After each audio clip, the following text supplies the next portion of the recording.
एणु मु आपण मानकु खाली कही रखे जहाँ सब आगु कहुई तो जाइए किंतु वर्तमान आम जहाँ समीक्षा करूँ जो चार्जसीट्र जो अंतिम पर्यायर जो पहुँची से प्रथम कथा हूँ राज्यवासी को एवं राज्य ओडिशा राज्य को गोटे सरकार बहुत प्रतिश्रुति देकर आसीथिला एवं अनेक प्रतिश्रुति सहित राज्यवासी को प्रतारित करिछि। आमे सेही अभियोग रे आईपीसी धारा 420 420 आपण माने समस्त जानिचंती एटा गोटे 420 आईपीसी रो 420 रो धारार आपण अनेक भाव साधारण लोक से संपर्क अवगत अच्छा ए धारा कहीं लागू हुए कौ अपराध पे लागू हुए से धारा बर्तमान न्याय संहितार 318 रे परिणत होती जो नुआ भारतीय न्याय संहिता आसी से धारा 318 रे परिणत होती। आमे लक्ष्य करुछु डबल इंजिन सरकार आसीबो ओडिशा को आमे घिओ महुरे भसैबू ए कथा ए सरकार कहिथिला जेतेबेले दल सरकार को आसला ये जो दल आपण मानक लक्ष्य कले सरकार को आसला पर एबे प्रथम थर पई 16 पूर्वर 15 अर्थ कमिशन ताका रिपोर्ट देइथिले बर्तमान 16 अर्थ कमिशन ताका रिपोर्ट देइचंती एबे देइचंती ए 16 अर्थ कमिशन रे आपण माने लक्ष्य करिवे देखिबे जे ओडिशा को कमी जाइछि तार जहाँ दबार कथा जो भाव में हॉरिजॉन्टल दुईट प्रकार हुए गोटे वर्टिकल डिवीजन करा जाए आ गोटे हॉरिजॉन्टल डिवीजन से जो हॉरिजॉन्टल डिवीजन रे आमको 4.22% को खसी आसी आमर जो मात्रा 1510 15th फाइनेंस कमिशन रे थिला से एबे ता 3.22 को कमिला ये होची अर्थ कमिशन रो कथा। ओडिशा सरकार को भारत सरकार अनुदान दियंती ए अनुदान ताको सीएसपी सेंट्रल स्पॉन्सर्ड प्लान भाव में कह जाए ये जो सेंट्रल स्पॉन्सर्ड प्लान सीएसपी दिया जाए भारत वर्ष आप लक्ष्य करेंगे ताको देला बेले आमे गत 2 वर्ष है लक्ष्य करुछु अनेक central sponsored plan important plan बर्तमान प्रायतः बंद हो जाइए आस्ते आस्ते ताहार कमी जाइए एवं पूरापूरी खत्म कर दिया जाइए। महात्मा गांधी नारेगा काम सबुठारु बड़ कार्यक्रम गरीब दरिद्र लोकों जो मैंने दादन खटिबा को पड़े जाऊले किसी काम जोगाई ये कार्यक्रम आरंभ होता से कार्यक्रमटा को पूरापूरी खत्म कर दिया जाइए। आपण प्रधानमंत्री जल निधि योजना ताको भी बंद कर दिया जाइए। एणु ओडिशावासी को अनेक भाव केंद्र ठकीचे। एबे गोटे कथा मो नजर को आसीला आपण मानकर कौन से मीडिया रे गोटे द्वितीय मीडिया रे मुख्यमंत्री कहते आमे गला अर्थ कमिशन ठारू 10,000 कोटी टंका अधिक पाइछु से बोधे बुझी नाहंती जे यही जो 5 वर्ष कि धार्य करा जाइछि से 5 वर्षर जो टंकार मूल्य जहाँ पूर्व 5 वर्षर टंकार मूल्य को जदि तुलना करिबा आमे 50,000 कोटी टंका कम पाउछु। से हिसाब करने कथा जो 100 टंकार जहाँ आमको मिलूला गला 3 वर्ष तले वर्तमान ता दाम 150 टंका हेले जाइकी ता मिलिबो।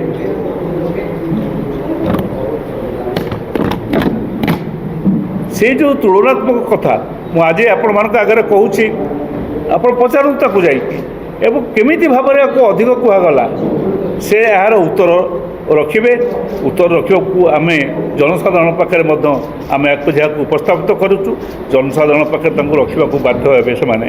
द्वितीय कथाटी है आपण मैंने जानते आम अभियोग करूँ जे पॉकेट काटिबा ପିକ୍ ପକେଟିଂ ଯଦି ଆପଣ ଅଲକ୍ଷ୍ୟରେ ଆପଣ ଜାଣିପାରୁନାହାନ୍ତି ସେ ସମୟରେ ଆପଣଙ୍କ ପକେଟ୍ କାଟିକିରି ଯେଉଁ ପକେଟ୍ ମାରମାନେ ଟଙ୍କା ନେଇଯାଆନ୍ତି। ସେଇ ଯେଉଁ ଅଭିଯୋଗ ଆମେ ଏ ସରକାର ବିରୁଦ୍ଧରେ ଆଣିଛୁ ପିକ୍ ପକେଟିଂର ଅଭିଯୋଗ। କ'ଣ ପିକ୍ ପକେଟିଂ? ସୁଭଦ୍ରା ଯୋଜନା ଆପଣ ଗୋଟେ ଖାଲି ଗୋଟି ଗୋଟି କରି କହିଦେଉଛି। ସୁଭଦ୍ରା ଯୋଜନାରେ ଆପଣଙ୍କୁ ଦିଆଗଲା 10,000 ଟଙ୍କା ଗୋଟିଏ ପରିବାରକୁ ବର୍ଷକୁ ଗୋଟିଏ ସ୍ତ୍ରୀ ଲୋକକୁ ଦିଆଗଲା। ଯଦି ପରିବାର ଗୋଟିଏ ସ୍ତ୍ରୀ ଲୋକକୁ 10,000 ଦିଆଗଲା ମାସକୁ ପଡ଼ିବ 800 ଟଙ୍କା। ଆପଣଙ୍କ ହିସାବ ଯାସ ଆପଣମାନଙ୍କ ସାମ୍ନାରେ ଥଉଛି। ଯଦି ସେ ପରିବାରରେ ଦୁଇଟା ସ୍ତ୍ରୀ ଲୋକ ଥାଆନ୍ତି, 2 ଜଣ ଥାଆନ୍ତି, ତାହେଲେ ତାଙ୍କୁ ପଡ଼ିବ 1,600 ଟଙ୍କା। ଯଦି 3 ଜଣ ସ୍ତ୍ରୀ ଲୋକ ଥାଆନ୍ତି, ଯଦି 3 ଗୋଟିଏ ପାଇଥାନ୍ତି ତାହେଲେ ତାଙ୍କୁ ପଡ଼ିବ 2,400 ଟଙ୍କା। 2,400 ଟଙ୍କା ତାଙ୍କୁ ଦିଆଗଲା। ଆପଣ ଜାଣିଛନ୍ତି ପିକ୍ ପକେଟର ମାନେ ବିଶେଷ ଭାବରେ ଗୋଟିଏ ଦୁଇଟା ଜାଗାରେ ଏମିତି କରନ୍ତି, ଯାହା ପାଖରେ ଥିବା ଖୁଚୁରା ଟଙ୍କାକୁ ପକାଇ ଦିଅନ୍ତି। ଲୋକେ ଯେତେବେଳେ ବିବ୍ରତ ହୋଇକରି ଟଙ୍କା ଖୋଜିବାକୁ ପଡ଼େ ସେହି ସମୟରେ ସେମାନେ ତାଙ୍କ ପକେଟକୁ କାଟି ଦିଅନ୍ତି, କେଉଁଠି କେଉଁଠି ଅସୁବିଧା ଦେଖିକିରି ତାଙ୍କ ପାଖରେ ଥିବା ସବୁ ମୂଲ୍ୟବାନ ଜିନିଷ ଟଙ୍କାକୁ ନେଇଯାଆନ୍ତି। ଠିକ୍ ସେମିତି ଭାବରେ ଏଇ ଯେଉଁ ସୁଭଦ୍ରା ଯୋଜନାରେ ଟଙ୍କା ଦିଆଗଲା ବର୍ଷକୁ 10,000 ଟଙ୍କା, ଅର୍ଥାତ୍ 5 ବର୍ଷରେ 50,000 ଟଙ୍କା ଦିଆଗଲା। ଦୁର୍ଭାଗ୍ୟର କଥା 10,000 ଟଙ୍କା ଦେବା ଜାଗାରେ ପ୍ରତି ମାସରେ 3,000 ଟଙ୍କା ପ୍ରତ୍ୟେକ ଗୃହିଣୀ ଠାରୁ ଲୁଟ୍ କରି ନିଆଗଲା, ତାଙ୍କ ପକେଟ୍ କଟିଲା। ସେ କେଉଁଠୁ ବାବଦରେ ନା ଆପଣଙ୍କର ଯେଉଁ ବଢ଼ିଛି ଗ୍ୟାସ୍ ବଢ଼ିଛି, ଜାଳେଣୀ ବଢ଼ିଛି ଏବଂ ତାଙ୍କର ଡାଲି ତେଲ ମସଲା ଏସବୁ ଦର ବଢ଼ିଛି। ଏ ଦର ବୃଦ୍ଧି ଜନିତ କଥା ହେଲା ମାସକୁ ଆପଣମାନେ ଭଲକି ଲକ୍ଷ୍ୟ କରିବେ ବଢ଼ୁଛି 800ରୁ 1,000 ଟଙ୍କା। ଯଦି 800ରୁ 1,000 ଟଙ୍କା ବଢ଼ିଲା 12 ମାସରେ ବଢ଼ିବ 12,000 ଟଙ୍କା। ଦେଲେ 10,000 ନେଲେ 12,000। ଏଇ ଯେଉଁ ପିକ୍ ପକେଟିଂ ବା ପକେଟ୍ କାଟିବାର ବ୍ୟବସ୍ଥା ଆମେ ତାଙ୍କ ବିରୁଦ୍ଧରେ ଅଭିଯୋଗ ଆଣିଛୁ। ଆଉ ଗୋଟିଏ ବଡ଼ କଥା ହେଉଛି ଫ୍ରଡ଼୍, ଠକିବା, ଲୋକଙ୍କୁ ଠକିବା, ଭଣ୍ଡିବା। କୁହାଯାଇଥିଲା ଯେତେବେଳେ ନିର୍ବାଚନ ଆସିଲା ସେତେବେଳେ ତାଙ୍କର ବିଭିନ୍ନ ସଭା ସମିତିରେ କହିଥିଲେ ମିଷ୍ଟର ମୋଦି ଆପଣଙ୍କର ପ୍ରଧାନମନ୍ତ୍ରୀ ଏବଂ ମିଷ୍ଟର ଶାହା ବ୍ରହ୍ମପୁର ମିଟିଂରେ କହିଥିଲେ ଯେ ଆମେ ସମସ୍ତ ଚିଟ୍ ଫଣ୍ଡରେ ଯେଉଁମାନେ ଦେଇଛନ୍ତି ଡିପୋଜିଟ୍ କରି ଯେ ପଇସା ରଖିଛନ୍ତି ଆମେ ତାଙ୍କ ଟଙ୍କା ଫେରସ୍ତ ଦେବୁ। ସେମାନଙ୍କର ସଂଖ୍ୟା ହେଉଛି 65 ଲକ୍ଷ, 65 ଲାକ୍ସ। କିନ୍ତୁ ଦୁର୍ଭାଗ୍ୟର କଥା ଯେତେବେଳେ ବର୍ତ୍ତମାନ ସରକାର ନିଷ୍ପତ୍ତି ନେଲେ କୁହାଗଲା ଯେ ଆମେ ଫଣ୍ଡ ଫେରାଇବୁ ଯେଉଁମାନଙ୍କର 10,000 ଟଙ୍କା ପର୍ଯ୍ୟନ୍ତ ଦେଇଥିବେ, ଯାହାଙ୍କ ସଂଖ୍ୟା ହେଉଛି ମାତ୍ର 14 ଲକ୍ଷ। ସେ 14 ଲକ୍ଷ ଲୋକ ଭିତରୁ ପୂର୍ବ ସରକାର ଦେଇଥିଲେ 2 ଲକ୍ଷ, ଏ ସରକାର ବର୍ତ୍ତମାନ 1,00,000 ଟଙ୍କା ଦେଇଛନ୍ତି। ଦେଇକରି ଭାଷଣ ମାରୁଛନ୍ତି ଏବଂ ବିଭିନ୍ନ ଜାଗାରେ ଯେଉଁ ପ୍ରଚାର କରୁଛନ୍ତି ଆକୁ ସେଇ ମର୍ମରେ ଆମେ ଆକୁ ଫ୍ରଡ଼୍ ଭାବରେ ଏବଂ ଲୋକଙ୍କୁ ଠକିବା, ଲୋକଙ୍କୁ ଭଣ୍ଡିବା ଏହି ଅନୁସାରେ ଚାର୍ଜେସ୍ ଦେଇଛୁ। ଏ ଫ୍ରଡ଼୍ର ପାଇଁକି ଯେଉଁ ରହିଛି ଆମର ବ୍ୟବସ୍ଥା ରହିଛି ନ୍ୟାୟ ସଂହିତାରେ, ସେଇ ନ୍ୟାୟ ସଂହିତାର ବ୍ୟବସ୍ଥା ଆଦେହରେ ଲାଗୁ ହେବ। ଏଗୁଡ଼ିକ ମୁଁ ଆପଣଙ୍କ ଆଗରେ କାହିଁ କହିଲି ନା ମୋ ପାଖରେ ଯିଏ ବସିଛନ୍ତି ସେ ଜଣେ ଏ ରାଜ୍ୟର ପ୍ରତିଷ୍ଠିତ ଏବଂ ସବୁଠାରୁ ସମ୍ମାନିତ ଓକିଲ ଥିଲେ। ତାଙ୍କ ବାପା ବାରିଷ୍ଟର ରଞ୍ଜିତ ମହାନ୍ତିଙ୍କର ପୁଅ ସିଏ ଏବଂ ଯାହାଙ୍କ ସହିତ ମୁଁ ସବୁବେଳେ ପାଖାପାଖି ଜଡ଼ିତ ଥିଲି, ଯେଉଁଥିପାଇଁ ଆମେ ଚାର୍ଜସିଟ୍ କଲାବେଳେ ତାଙ୍କ ବିରୁଦ୍ଧରେ କେଉଁ ଧାରା ଲାଗିବ ସେ ଧାରାଗୁଡ଼ିକୁ ଆମେ ଆପଣମାନଙ୍କ ଆଗରେ ରଖିଲୁ। ଆପଣମାନଙ୍କ ଆଗରେ ରଖିଲା ବେଳେ ଏକଥା ବି କହି ରଖୁ ଯେ ସମ୍ବିଧାନର ସାମ୍ବିଧାନିକ ବ୍ୟବସ୍ଥାକୁ ଭାଙ୍ଗିବା ପାଇଁ, ଚୁରମାର କରିବା ପାଇଁ ଏ ସରକାର ଗୋଟେ ନିଷ୍ପତ୍ତି ନେଇଯାଇଛି। ଆପଣଙ୍କୁ ବାରମ୍ବାର ଏକଥା କହିଛୁ, ଆମେ ରାସ୍ତାରେ କହିଛୁ, ବିଭିନ୍ନ ସଭା ସମିତିରେ କହିଛୁ।